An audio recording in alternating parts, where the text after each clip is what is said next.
Hi friends, and welcome. On today's adventure, we're headed out to Saratoga, Wyoming. We're going out for their early black powder antelope season.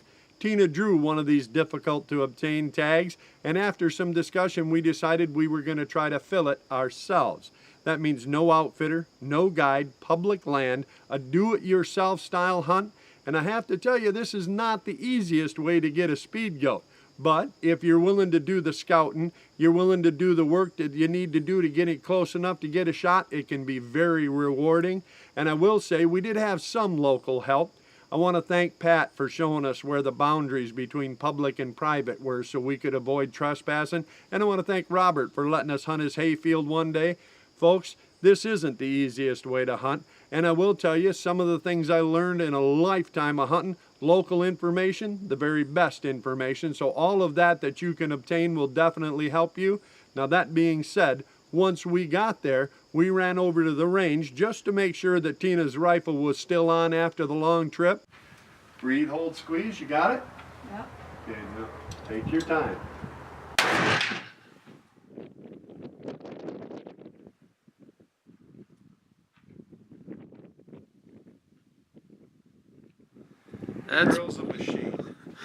That's a pretty good shot. Obviously, Tina was ready to roll. Hey, I'm your host, Kyle Randall. This is my Wilderness Journal, and we're chasing black powder speed goats on a do-it-yourself hunt right now. If you've never been to the West, it is absolutely a must-see.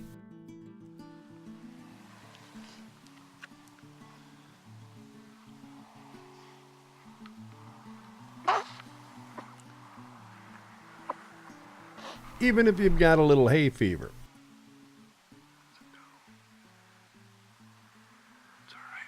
Just at sunset that first afternoon, we were watching a couple antelope work their way down into the basin.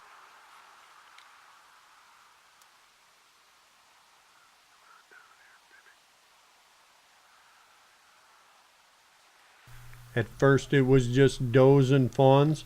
But if you know anything about this time of year, the antelope rut, where the girls are, yes, the boys will soon show up.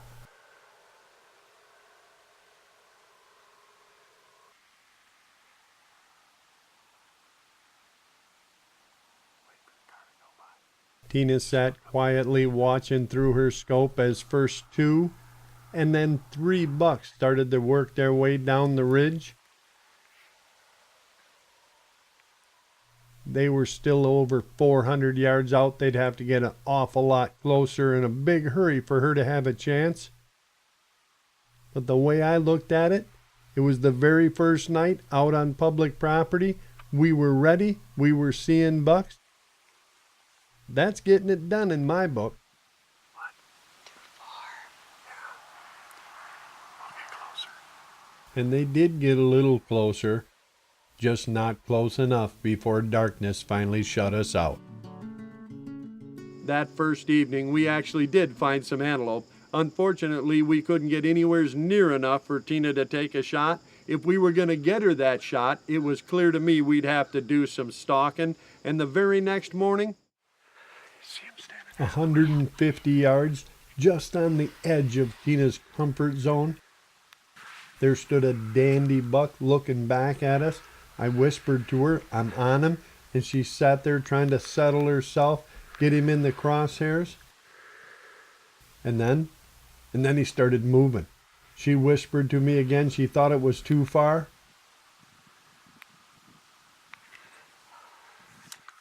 And then she was sure of it. We were close, just not quite close enough for that front stuffer. Close. Real close. Nice buck. Yep, there he goes. Here comes that weather. Look behind you. Nasty. We had gotten close enough. Unfortunately, just not for long enough. By the time we got set up and Tina was ready to shoot, that buck got nervous and trotted off to rejoin his girls. That's the way it is, and hunting especially close, well, let's just say it doesn't make very good soup. And on top of that near miss, one look over Tina's shoulder showed that there was some really nasty weather headed our way as well. The clouds were dropping down the face of the mountain, the wind was picking up, but we were right in the middle of another stalk, and this time we were certainly close enough. There was a dandy buck out with a band of does and fawns. They were starting to move off, but he was still standing there looking back. He wasn't sure. Now all we needed was to get on him, and Tina was going to get her goat. Can you shoot him? Yep, safety off.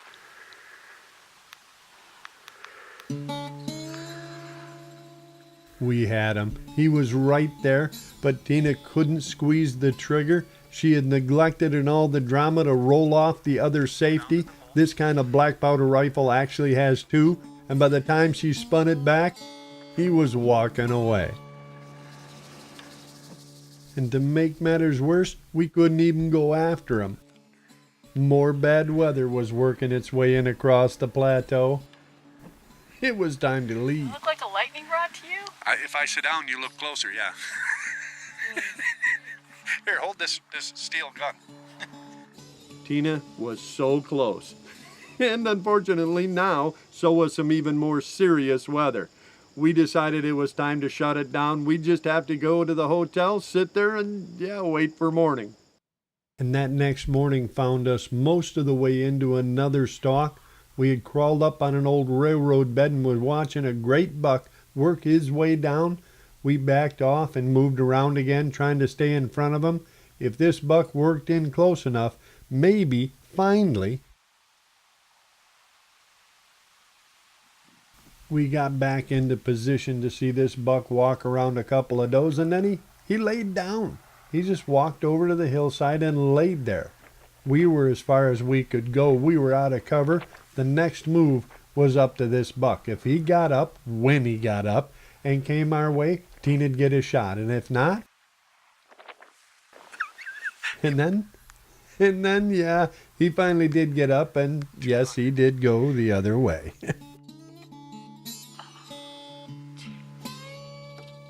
That buck turns to his right, and Tina has her shot.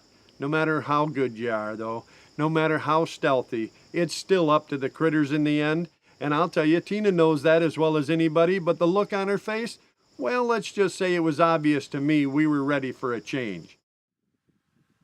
Fortunately, that afternoon we spoke to a local rancher who was having some trouble with antelope feeding in his irrigated hayfields, and he said he'd be more than happy to let T try to go out there and harvest one. Well, we didn't have to be told twice. We went out, set up in a spot we hoped the goats would work by, and then we started seeing goats coming down off the hill. It was just a couple of does and fawns at first, but it was still really early in the afternoon. I was very hopeful this was going to be the setup. They were going to come to us. Tina was going to be able to wait, get her shot. Finally, it looked like things were working out. As more and more does and fawns worked out into the green field, I knew it would be just a matter of time before a buck would show up. During the rut, you never see this many does and fawns without at least one or two decent bucks working around them. And then we saw 'em. A pretty good-sized group with a real nice buck working their way up from our right to our left. They were a long ways out. Actually, they were a lot closer to Brandon on the long camera out across the field than they were to us. Still, there was a good buck coming, and all he had to do was decide to take one or more of those girls out across the field, and that would at least hopefully bring him close enough to Tina.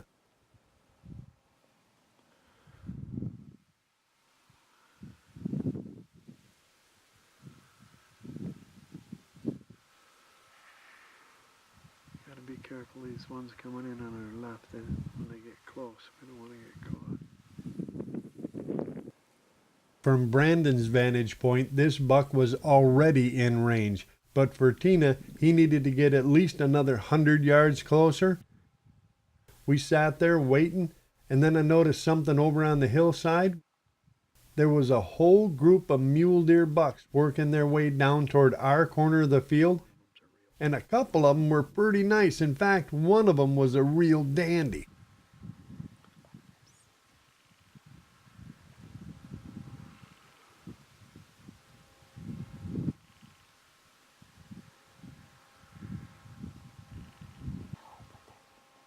We watched as each buck in its turn jumped the fence in the exact same spot. And I'll admit, I caught myself thinking, boy, if we were set up 40, 50 yards downwind in that high sage from that fence crossing, this would be a ticket. This would be a great way to get a big old muley.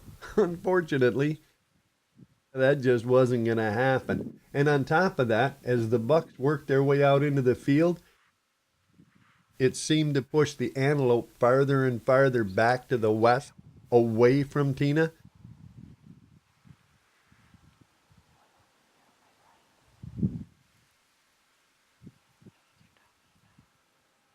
They were working their way out in our direction, but they were starting to work their way out behind us. If that kept happening, they were never going to get close enough to give her a shot, and there was no way with all those deer out in front of us we could get up and turn around without spooking the whole field.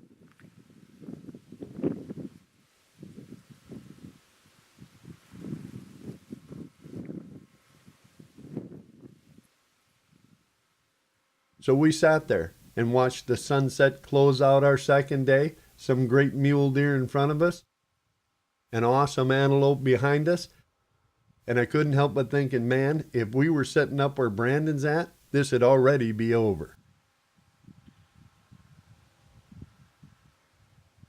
Then, just when I thought it was all over, that buck started working his way in. They were angling in, and I thought, if they get close enough, we might have a time, but no.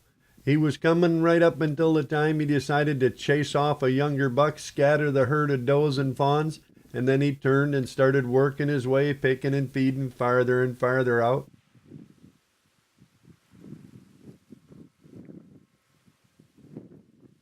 There was some hope that he'd start a chase, either following a doe or running off another younger buck. They do that a lot during the rut, and maybe that would bring him out and closer to Tina, close enough for a shot.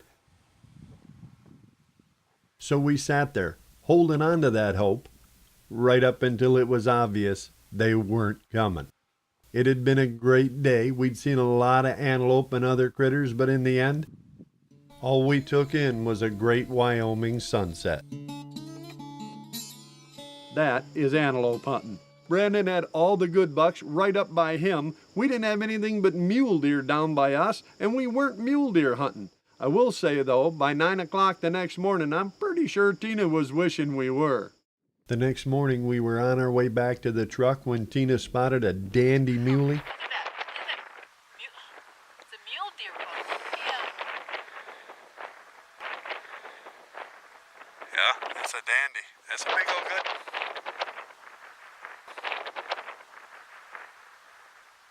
Only one problem. What's that? I don't have a mule deer. No tag, yeah. We've been running into that all week. Maybe next year we better put in for one of them. That big old buck stood there as if to taunt Tina for just a second, and then just turned and slowly walked away. Yeah, we saw some beautiful mule deer buck last night. Remember when we were sitting out in that? Oh, in the field? Yeah. Oh, there it goes over the hill.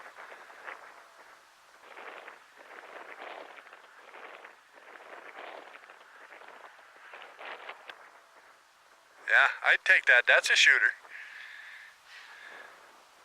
Wow. There he goes, walking right out of your life. You know how them men are. After watching that buck just up and walk right out of her life, Tina decided she wanted to go back to the area we had started hunting in. We'd seen more bucks there. And later that evening, well, let's just say it was looking like she'd made the right choice. Just on the other side of the fence was a dandy buck antelope. I'm talking not more than 40 yards. And he was walking along following a doe and fawn. Had no idea we were there. We were set up in some high sage along a fence. And that fence was the outline, the difference between public and private. We just needed these antelope to decide to turn right and come out onto the public ground.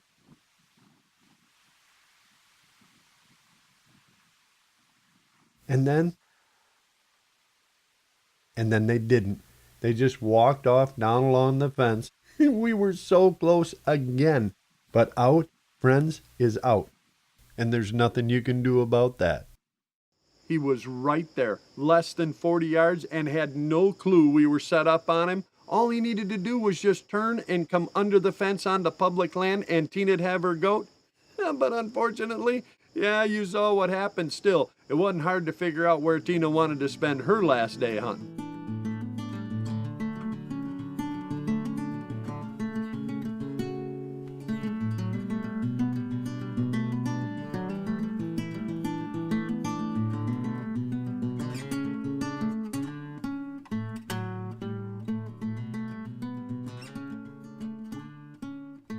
Just as a cold morning sun finally clawed its way up above the mountains, we looked back, and there was a nice antelope buck working his way along behind us.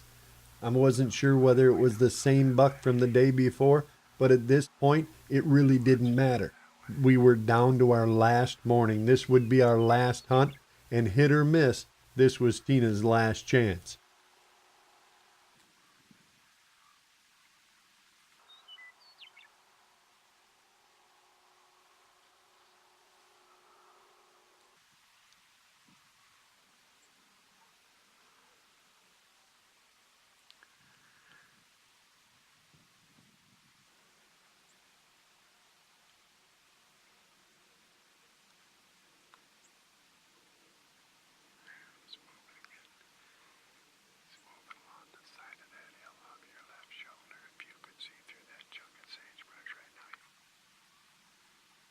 We sat silently as the buck paralleled the fence we needed him to cross and worked his way down toward two, not one, but two known crossings.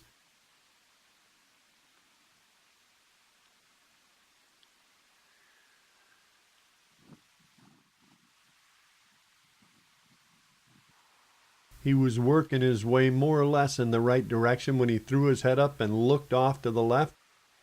We turned and looked, and there were two more bucks working their way down toward our fence.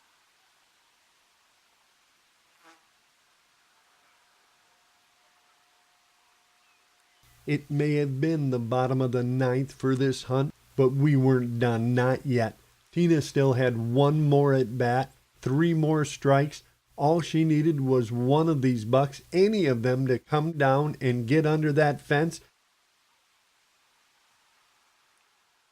They were all less than 200 yards. All we needed was for one of them to get under the fence onto public ground. The buck in front of us was within 100 yards, and the two behind us were actually working their way in the right direction. With every slow, agonizing step, they would get a little bit closer. Tina was paying most of her attention to the buck out in front of us. He was the most likely candidate. He was coming closer and closer. Right at us. Just another 70 or 80 yards and he'd be at the fence. Just a little bit more. That's all we needed.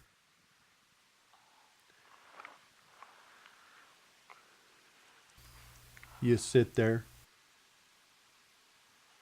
And you sit there. And you sit there. Your legs cramp. And then mercifully fall asleep. You know when you get up, you're going to fall right back down, but you don't dare move. There's an antelope buck in front of us, a couple more behind us, and you just have to gut it out. That's what it is to be a hunter. And then the buck threw his head up and looked behind us. I thought for sure. I turned and peeked, and I whispered to Tina, "Did you invite some friends?" There weren't any buck antelope crossing the fence behind us. There was a bunch of cows coming up to check us out.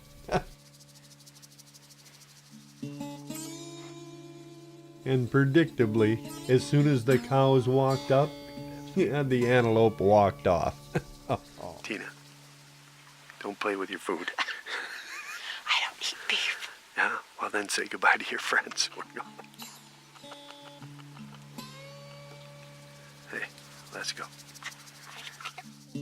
Cows, go figure. Well, still, it was a great hunt, and we did get on that buck on public land for just a second as we were leaving there. Can you get him? He's got to be on this side of the fence. I'm trying to get on him. Too late. He's gone. Whew. We were close. Oh well. That was really close. And unfortunately, I think this will be about our last chance. They're, out is out, and nothing we can do about it. Look at me. We had a good hunt. We saw lots of goats. We got real close. You didn't take bad shots. You know what? Hunting public property, out in the open, no guide, no nothing, just to do it yourself. It's tough, isn't it? Yep. But it is it's challenging and it's fun. Tell me something. What? You ready to go get out the mud and the rocks and the cactus and go home? Yeah. Had enough? And the cows. And the cow? Well, the cows were fun. I tell you what, I'm proud of you. You done good. You made a lot of hard choices fast. You done good. You did, really. You done good. Friends, that's hunting. That's the thrill of going outdoors. A do-it-yourself hunt is obviously still obtainable, and I have to say, no matter where you go, no matter what you're chasing, it can be exciting. It isn't always successful, just like hunting anywhere else. But if you ask Tina, I'll bet a fair stack of cow chips she'll tell you, I'd go back in a minute. Crawling through the sage and the cactus, sneaking up on an antelope like that is really, really exciting, and that's the reason we go. And who knows, if you go out there, try that challenge. Pick up a black powder gun, go out and try to find yourself an antelope. You might even run into us, because I assure you we're definitely going back. And if we do see you out there, friends, well, you know we're going to stop and share that cup and a fire. And if we don't see you out there, well, then I'll be waiting for you right back here so we can share another adventure from my Wilderness Journal.